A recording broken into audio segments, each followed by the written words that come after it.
সৌরভ গাঙ্গুলির বায়োপিকে তার বাবা এবং মায়ের চরিত্রে কারা অভিনয় করছেন জানেন? শুটিং শুরুর আগেই ফাঁস হয়ে গেল দুই হেভিওয়েট তারকার নাম। দাদার বায়োপিক নিয়ে চড়ছে উত্তেজনার পারদ। শোনা যাচ্ছে মহারাজের মা নিরূপা গঙ্গোপাধ্যায়ের চরিত্রে দেখা যেতে পারে সকলের প্রিয় অপরাজিতা আড্ডকে। অন্যদিকে বাবা চণ্ডী গঙ্গোপাধ্যায়ের ভূমিকায় সম্ভবত অভিনয় করবেন বলিউডের বোমান ইরানি।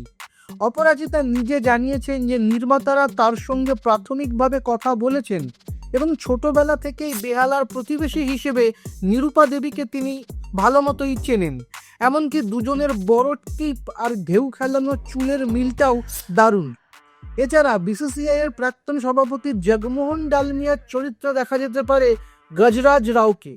সব ঠিক থাকলে 16ই মার্চ থেকেই শুরু হচ্ছে এই বহু প্রতীক্ষিত ছবির শুটিং।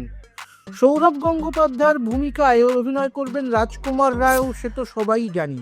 কিন্তু আপনার কি মনে হয় রাজকুমার রাও কি কতটা মানাবে? তাকে না মানালে তার পরিবর্তে কাকে মানাবে?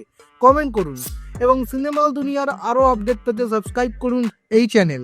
আপনার নিজের জন্য বা নিজের ব্যবসার জন্য পার্সোনাল বা বিজনেস ওয়েবসাইট তৈরি করতে চান অথবা তৈরি করতে চান আধুনিক মোবাইল অ্যাপ, কোথায় যোগাযোগ করবেন, কিভাবে শুরু করবেন বুঝতে পারছেন না?